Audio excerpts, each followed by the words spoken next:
Okay, we are here to talk about Black Crow Blues, the second song from Another Side of Bob Dylan. And this continues the break that this album and its first song, All I Really Want to Do, created in terms of Dylan's career and the expectations around him. Because it is just a fun little song.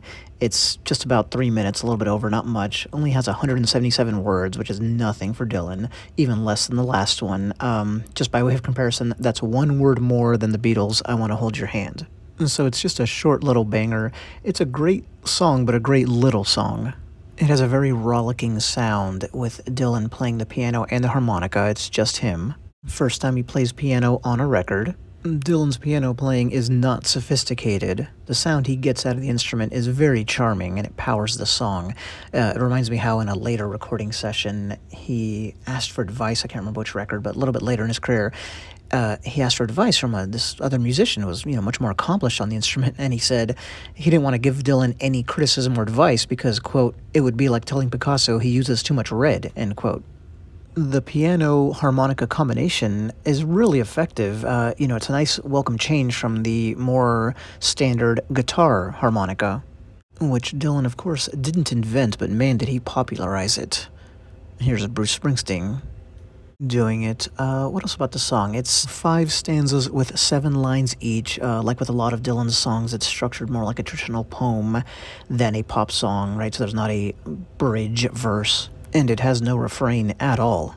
All I Really Want to Do had a refrain, and one that it leaned on heavily, just came back to over and over again in much more of a standard songwriting way. Not so here.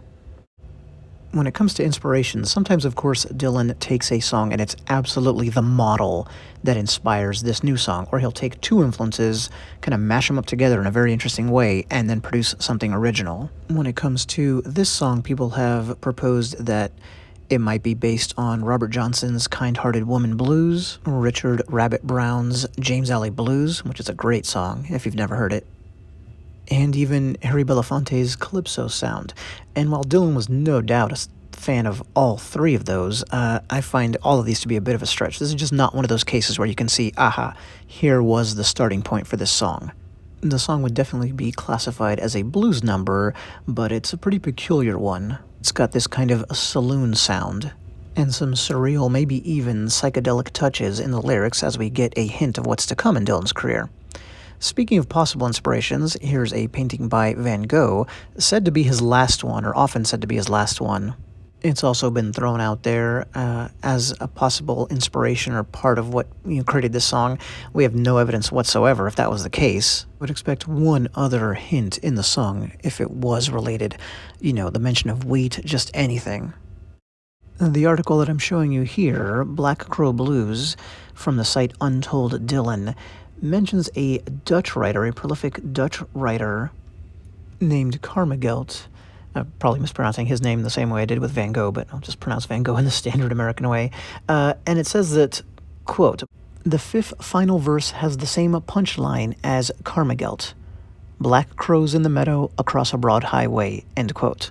And so I looked around as much as I could. I couldn't find, proof that that's a line that is in that writer's body of work, but maybe there's just not an English translation that's coming up. But then again, you could easily imagine Dylan just coming up with the concept of, okay, Black Crow Blues. This is obviously a quick, light effort by Dylan. He's never played this song live. I think we can fairly say he did not put a lot of effort into this song, but it's a very fun, enjoyable song, and maybe partly because of that. The lyrics have a lot of standard blues tropes, but what you see sprinkled in there is a hint of what's to come, like I mentioned earlier, as we go from this Dylan here to this one. A device like, well, my wrist was empty. That's really something that could have been on Blonde. A wonderfully impossible thing he just described. Your hand can be empty, but your wrist cannot be empty. It can't hold something. The song ends with, I'm out of touch, don't feel much like a scarecrow today. Not feeling like a scarecrow. What does that mean? My nerves were ticking like a clock. Those few abstract flourishes really remind me of what we're going to see in a few years. But anyway, the structure and rhyme scheme within each stanza is pretty standard stuff, like we talked about.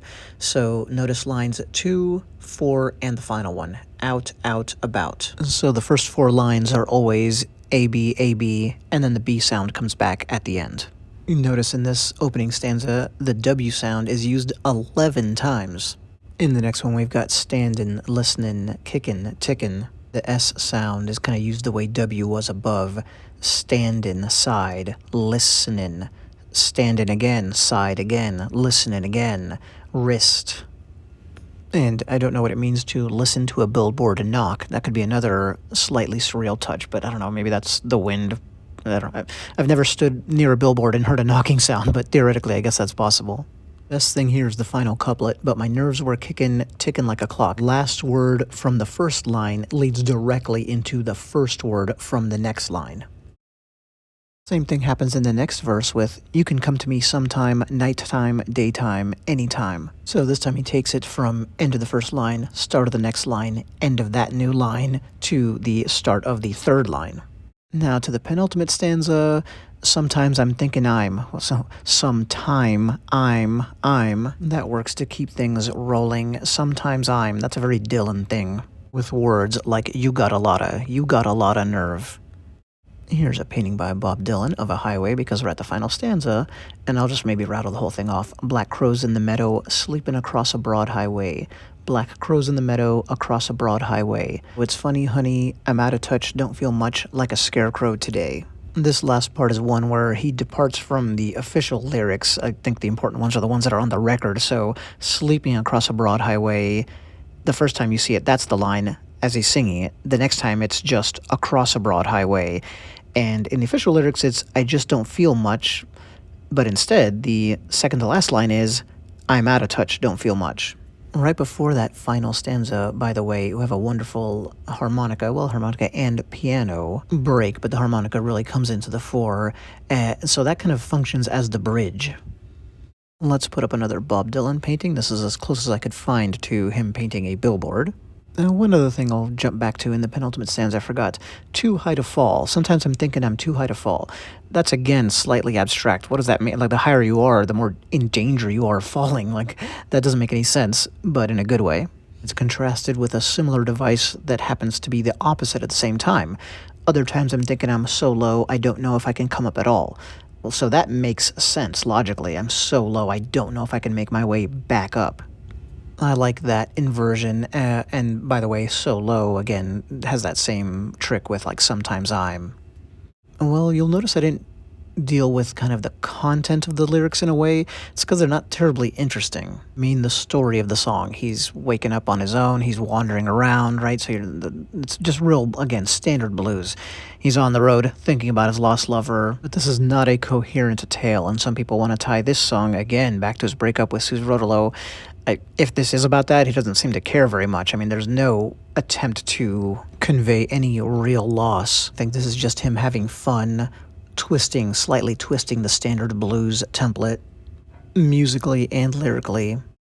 That this song was not a labor of love by Dylan is probably proven by the fact that he has never played it live, and that really surprised me, because for all its lack of seriousness, it seems like it'd be great live. Like, you know, sometimes you just want a fun, upbeat song.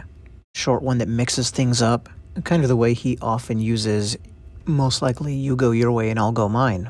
Well, that's it for Black Crow Blues, definitely a minor song in Dylan's catalog, but an enjoyable one.